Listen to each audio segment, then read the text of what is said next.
debemos de alcanzar pensamientos blancos. ¿Sí o no? Porque si todo el tiempo hay pensamientos rojos o negros, hermano, necesitamos pedirle al Espíritu Santo que nos auxilie. Necesitamos, hermano, el aprender a llevar cautivo a la obediencia, dice la Biblia, todo pensamiento que se levanta en contra del conocimiento de Cristo, hermano. Tal vez usted va manejando y de repente ve un anuncio y ¡pau!, le viene un pensamiento. No podemos evitar que lleguen los pensamientos. El evangelista Spurgeon decía: yo no puedo evitar que las aves de rapiña vuelen sobre mi cabeza, pero sí puedo impedir que hagan un nido en ella. Entonces, en el momento, hermano, que comenzamos a ser bombardeados, porque una de las estrategias que el enemigo de nuestras almas utilizará, hermano, para poder, va a haber un combate por Libna, que Libna significa blancura, y la Biblia dice que Él guardará en perfecta paz aquel cuyo pensamiento en Él persevera, porque en Él ha confiado su alma. Entonces, hermano, vamos a tener una batalla en nuestra mente. Debemos de entender, hermano, que la Biblia dice que así como es el pensamiento del hombre, así es él.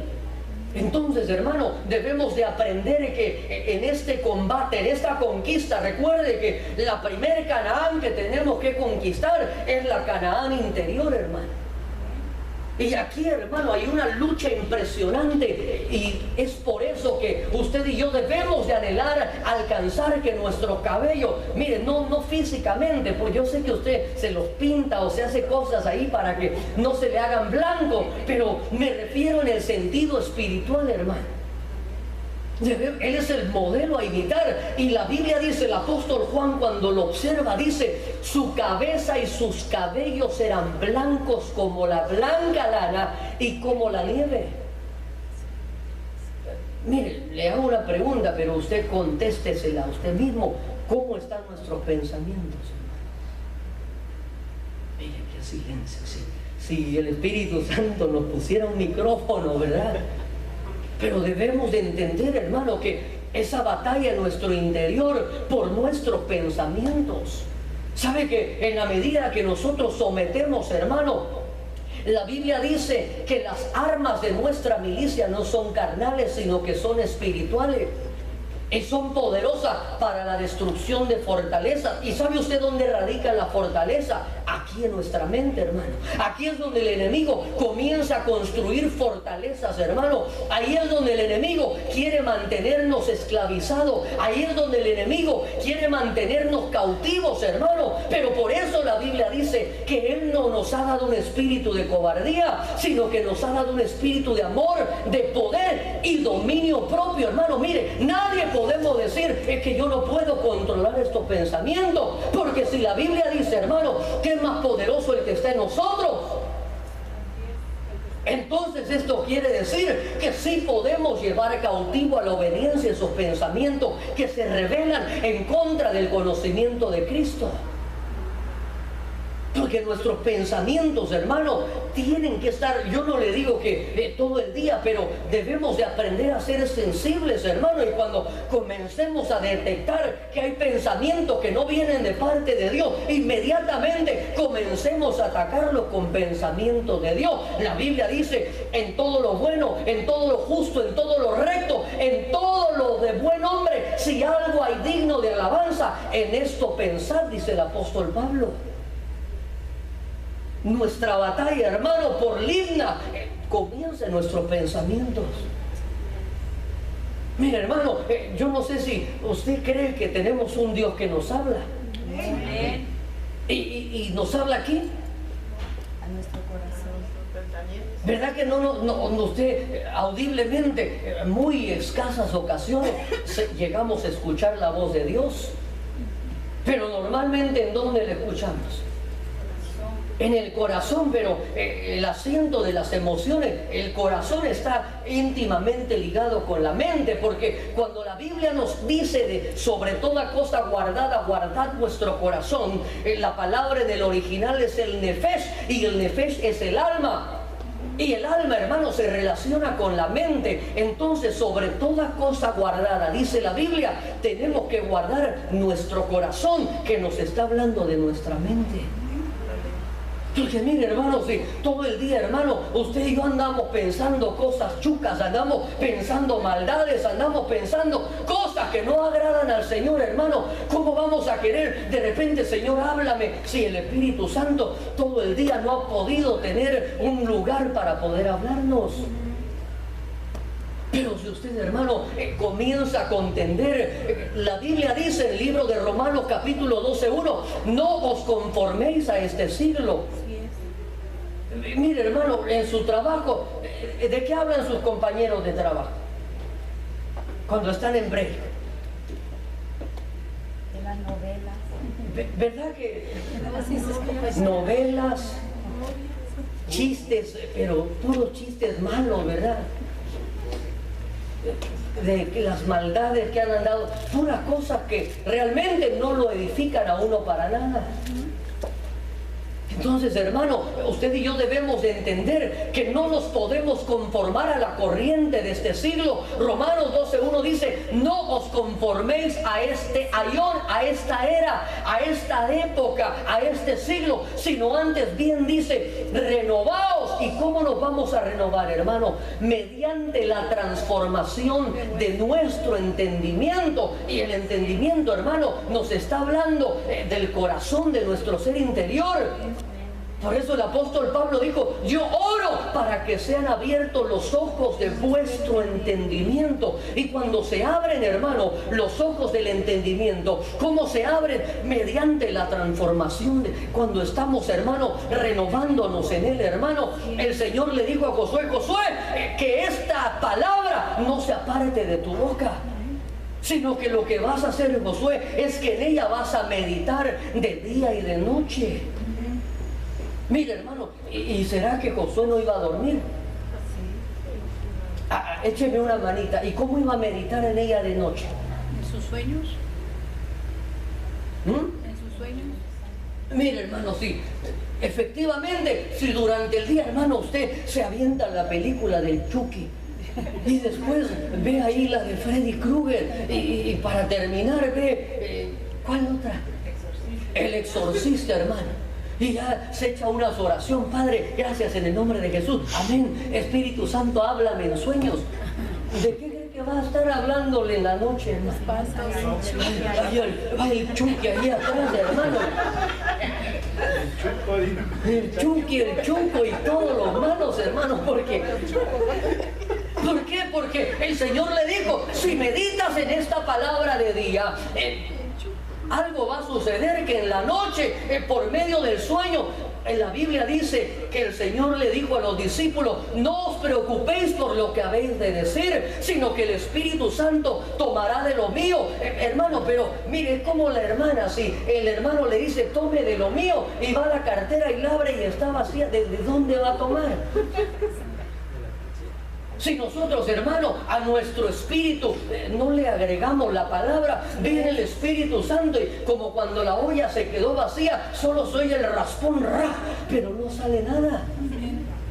Solo le va a quitar ahí el peltre o el teflón a la olla, pero así somos nosotros, hermano. Somos vasija, pero debemos de llenar para que en el debido momento, hermano, así como en las bodas de Canaán, el Señor dijo, agarren 6 vasijas, 6 es número de hombre, y lo que van a hacer es que van a llenar esas vasijas de agua hasta ¿dónde?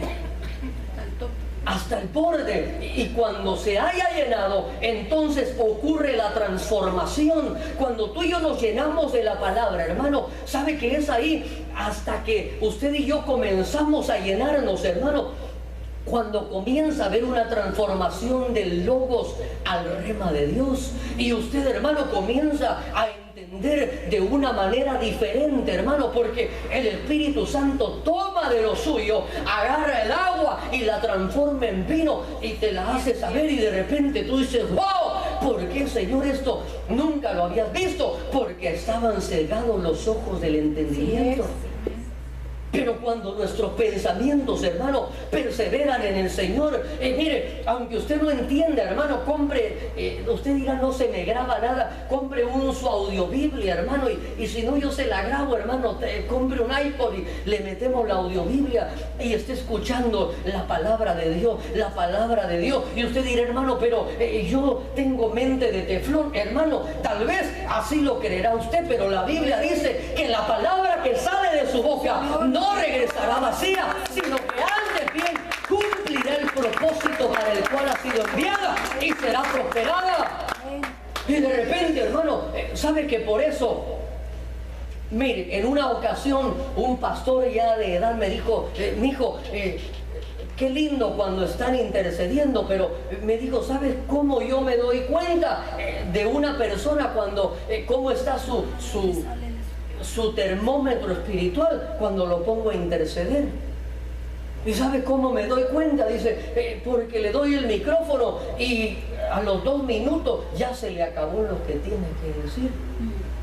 Ya pidió por su papá, su mamá, ya pidió por la comida y ya solo está dando vueltas y está ahí mareando a los que lo están oyendo. Pero una persona, hermano, que se ha alimentado de la palabra, cuando se le acaba lo que tiene que decir, entonces comienza a decir, Señor, tu palabra dice, Señor, que todo lugar que nos ha dado el Señor lo pondremos, Señor, y lo tomaremos por posesión, todo lo que pise la planta de nuestros pies, y comienza a fluir en la palabra. Y cuando se le acaba la palabra, comienza a fluir en el Espíritu, y el Espíritu le recuerda la palabra, y es un círculo virtuoso.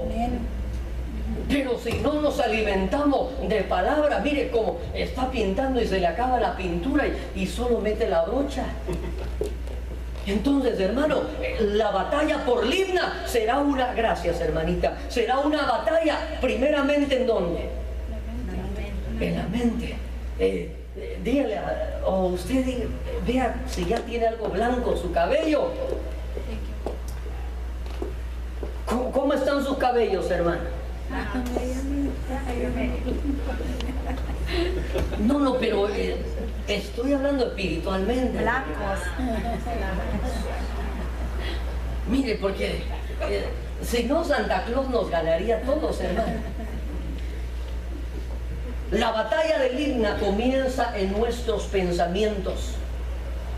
Mire, Josué capítulo 12 y versículo 15. Alguien que lo busque en la Biblia, porque quiero mostrarle algo muy interesante, hermano. Josué capítulo 12, versículo 15. Y cuando alguien lo encuentre, nos ayuda a leerlo, por favor. Josué capítulo 12 y versículo 15.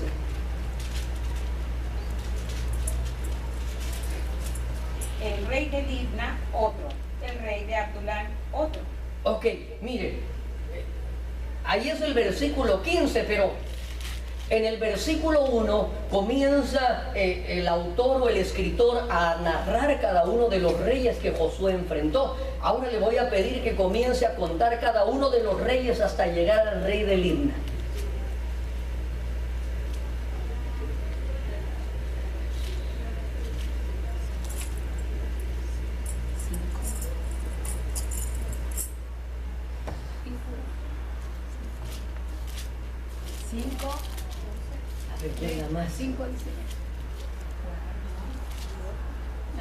Mire, le voy a echar una manita por cuestión del tiempo. Son 13 reyes que ahí ya ha enfrentado Josué, hermano. Después lo lee ahí con calma y le faltaron 3 deditos, tal vez por eso se hizo bola, ¿verdad? Entonces, mire, y el número 13 representa rebelión. Entonces, mire qué interesante, hermano, que Libna de alguna manera nos habla de que usted y yo, hermano, en los postreros días vamos a tener que enfrentarnos contra un espíritu de rebelión para poder conquistar la tierra prometida. Mire, vamos a Josué capítulo 21 y versículo 13. Si alguien nos ayuda a leerlo, si quiere solo aquí lo leemos en la pantalla y para que vayamos avanzando, porque hay tanto que queremos darles en esta noche, hermano. Y a los hijos del sacerdote Aarón les dieron Hebrón, la ciudad de refugio para el homicida, con sus tierras de pasto, Libna con sus tierras de pasto. Mire qué interesante esto, hermano. Dice la Biblia: y a los hijos del sacerdote Aarón les dieron Hebrón, la ciudad de refugio para el homicida, con sus tierras de pasto. Pero Libna también tenía sus tierras de pasto. Entonces, hermano, si Libna nos está hablando, hermano, que es la ciudad número 13, que representa la rebelión, hermano, entonces, mire, vamos a ver algo muy interesante, hermano. ¿Qué representa el pasto? Comida, alimento, palabra. Mire, el pasto efectivamente nos habla de qué se alimentan las ovejas, hermano. Alguien dirá, bueno, aquí las inyectan y les ponen hormonas y todo eso, pero si es una oveja normal, come pasto, ¿verdad? Y la palabra paz, campo, es la palabra migrash, que quiere decir un campo abierto donde se arrea el ganado para que paste. Entonces, mire, si Libna es una ciudad que representa que va a haber una rebelión, lo que yo observo a la luz de la palabra, hermano, que en los posteriores días va a haber una rebelión en contra de la palabra genuina. Y le decía yo al principio que vamos a enfrentar una lucha entre luz y luz. Entonces, ¿cómo vamos a saber cuál es el mensaje de Dios? Solamente cuando usted y yo tenemos bien claro qué es lo que la palabra de Dios dice. Sí es. Amén. Mire, Apocalipsis 2:14. Alguien que lo lea aquí en la pantalla y lo apunta y después lo lee ahí en su casita con calma. Apocalipsis 2:14.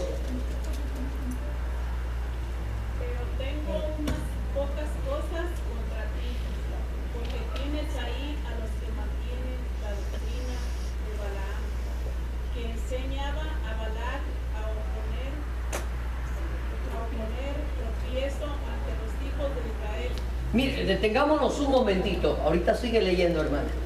Pero tienes unas pocas cosas contra ti, porque tienes ahí los que mantienen, ¿qué cosa? La doctrina.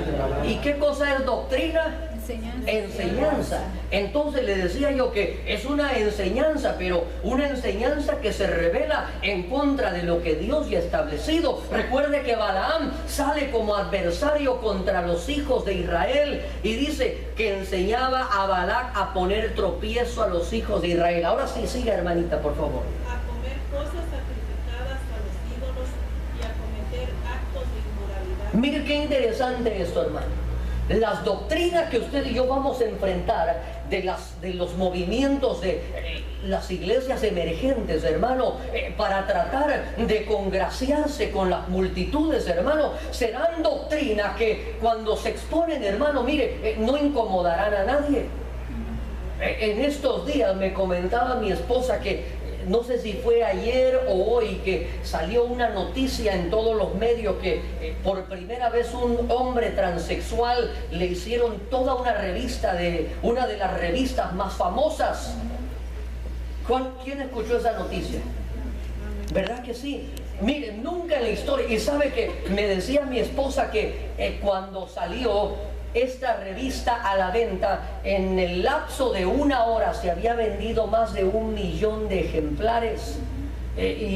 Comenzaron a tener miles y miles de vistas, hermano, a través de las redes sociales. Entonces, ¿qué es lo que sucede? Y todos los medios comenzaron a decir, qué bueno que ahora ya no estamos en los tiempos de antes, porque antes se hubiera escandalizado medio mundo, pero ahora, como estamos en el tiempo de la libertad de expresión, qué lindo, decían que ya se puede hacer todo eso.